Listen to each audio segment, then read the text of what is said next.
natuurlijk van de 7,5 meter. En ze zijn blij, die twee kerels. Van de 10 meter sprongen ze. Nog een beetje hoger. En ze zijn echt blij. Het straalt van hun gezichtjes. Kom eruit, mannen. Wat een fantastisch. What's up? Oh, zalig. Oh, en twee... het zit alles goed. Oké, twee hele blije jongens in dat water. Jullie leken wel kleine kinderen. Wat een adrenaline, dat is niet normaal. We moeten gewoon heel hard lachen nu opeens. Dat is... Van de ontlading. Ja. Anna, ze zijn... They're very happy. You guys rock and roll.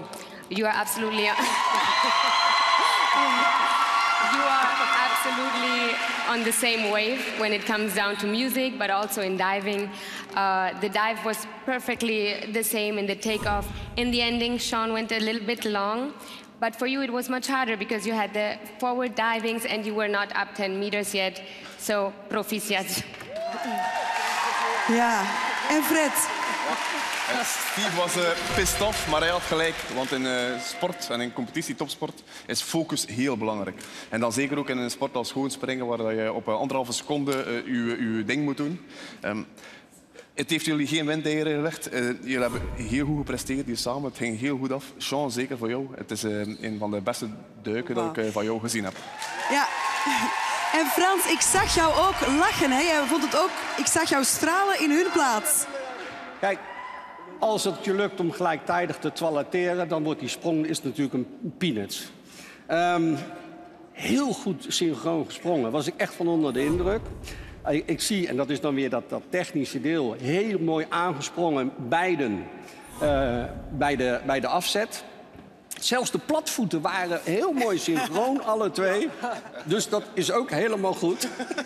Ik zag alleen een kleine correctie bij de landing van Ian, die met zijn armen iets corrigeerde. Maar ja, goed, dat is natuurlijk het meestersoog, hè? Volgens mij kan dat meestersoog ook alleen maar mooie punten geven.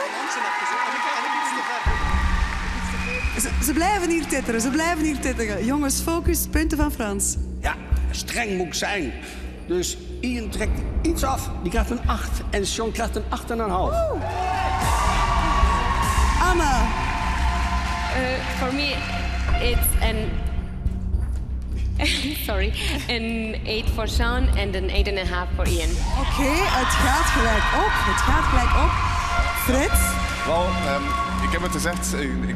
Ik was onder de indruk van Sean. Dus Sean krijgt van mij een 8,5. En Ian ook een goede sprong, een 8.